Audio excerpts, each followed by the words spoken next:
I mean, it's only a matter of time before he demolishes the West Wing, because this isn't going away, not even on the Fox News airwaves. By the Miami Herald's count, Trump is mentioned over 1,000 times in the latest tranche that just got out. And people are not going to forget that in 2002, for instance, Trump said, "I've known Jeff for 15 years, terrific guy. He's a lot of fun to be with."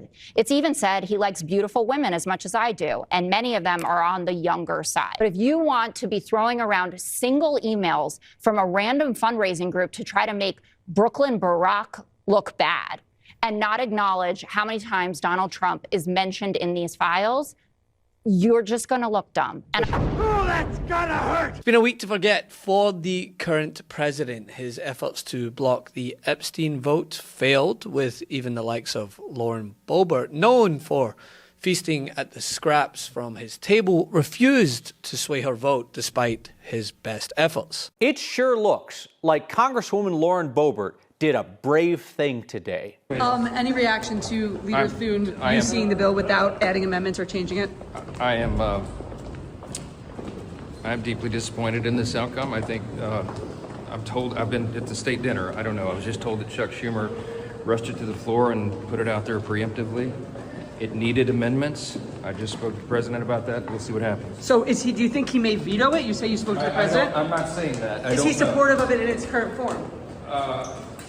We both have concerns about it, so we'll see. I was standing there with the Crown Prince. We couldn't talk. Are you frustrated in the majority leader? Are you upset with the majority leader? Then there was this, Fox's liberal host, Jessica Tarlov, on hand to remind Fox viewers of just how unpopular their fearless cult leader is on this very issue. But this idea that the Epstein files is going to be reframed as a Democratic hoax is never going to work. The American public is not cool with it. What does he have? Trump has a minus 39 approval on handling the Epstein files, and only 45% of Republicans even approve at this point. The narrative about Hakeem Jeffries, everyone at this table knows how fundraising emails work. So that email was from someone named Lisa Rossi, who's from a random fundraising group called Dynamic SRG, asking if Epstein wants to go to a generic DCCC dinner that Obama and Jeffries were going to be at. There was never any meeting. There was never any donation. And he appears one time in the Epstein files. By the Miami Herald's count, Trump is mentioned over 1,000 times in the latest tranche that just got out.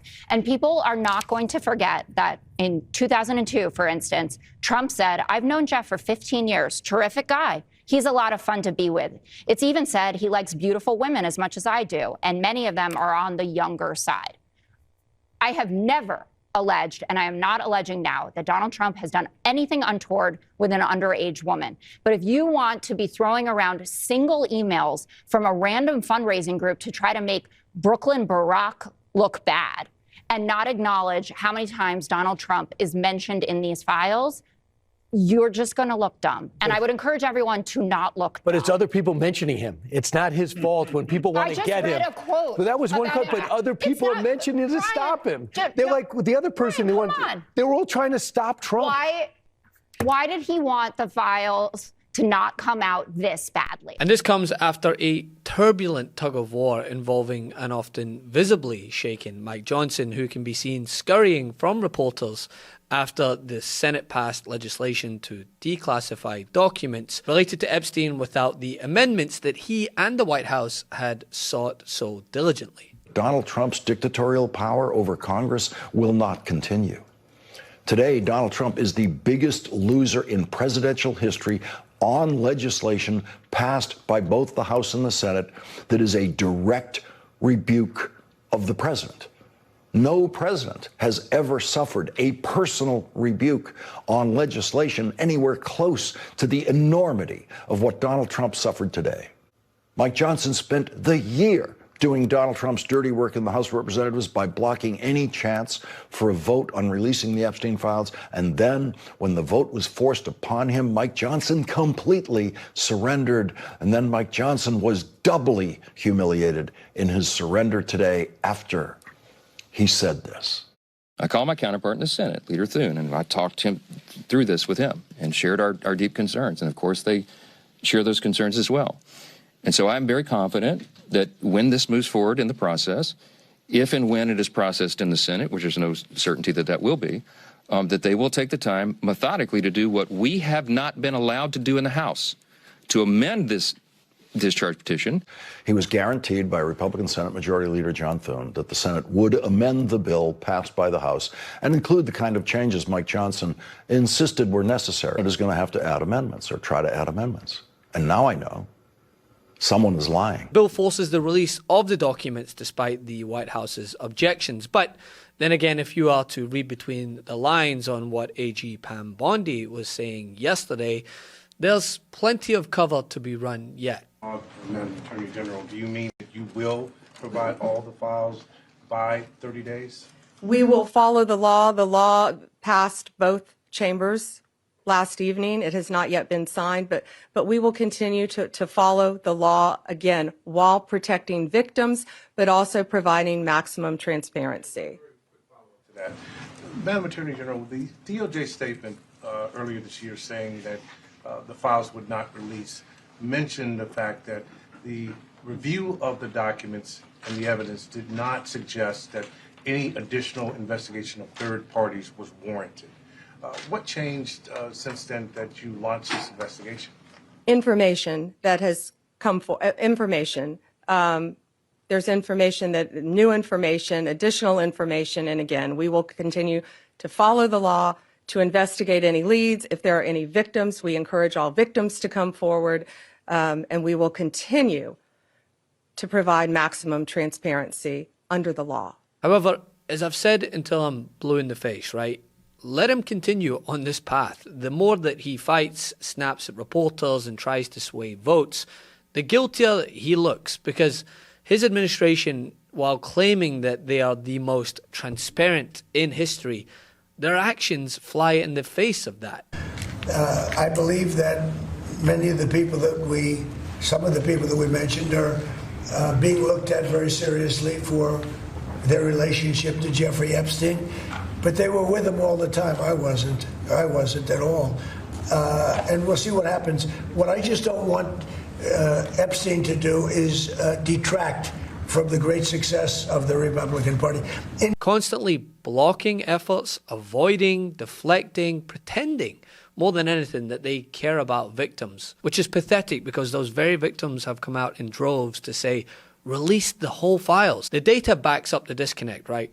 Poll after poll shows that Trump's approval rating is cratering, with Americans citing things like the cost of living woes and frustration with his handling of the Epstein case. President Trump's approval rating falling to 38%. That is the lowest it's been in his second term. People are unhappy with Trump's handling of consumer prices and, yes, the Epstein files. Kim Strassel joining us this morning. Does this mean Trump's affordability messaging isn't working yet?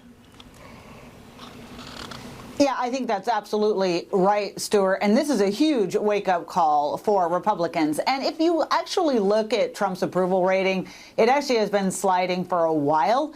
And I think what happened here is voters had a lot of optimism that he really was going to turn around the economy. And they've given him, 9 months now, and they've been waiting. But suddenly they've been looking around, and things really haven't improved to the degree that they thought they would on cost of living. Yeah, I mean, gas prices down in some areas of the country. There are some glimmers of good news here and there. But overall, he's not performed, and that's what the polls are saying. He's not lived up to people's expectations. So Republicans, they got a lot of work to do in a short period of time before the midterms. Only 26% of Americans say that he's doing a good job on everyday expenses. And in another nationwide poll, it finds that just 15% of Americans believe that Trump didn't have deeper connections to Epstein, while the majority say his involvement is at least plausible.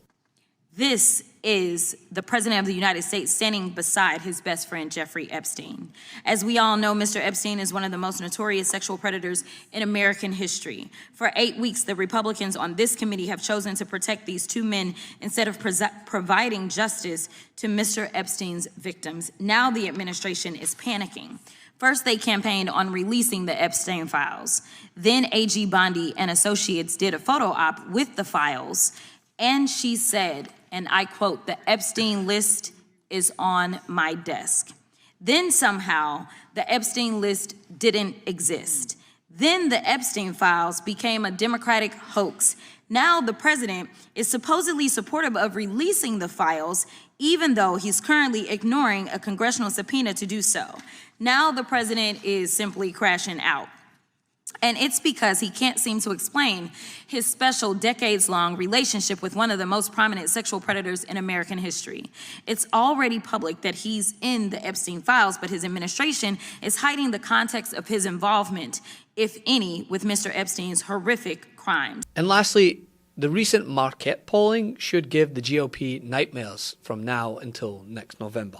You know, this is a poll that came out yesterday, Marquette University Law School poll, and I don't think it picked up enough coverage that it should have, because these numbers should be truly frightening to Republicans. Why do I point it out? Why do I say that? Okay, Dems versus Republicans on the generic congressional ballot. If you look at all voters, this matches the average. You see Democrats up by 5 points. Okay, that's not a bad position, but it's not as strong as they were in the 2018 cycle at this point. But come over to this side of the screen. This is where it gets truly frightening for the GOP, because among those certain to vote, look at this. The Democratic advantage nearly doubles. We're talking about a 9-point advantage going from 5 to 9 points. And this matches with what we're seeing in other polls, which is huge Democratic enthusiasm, huge.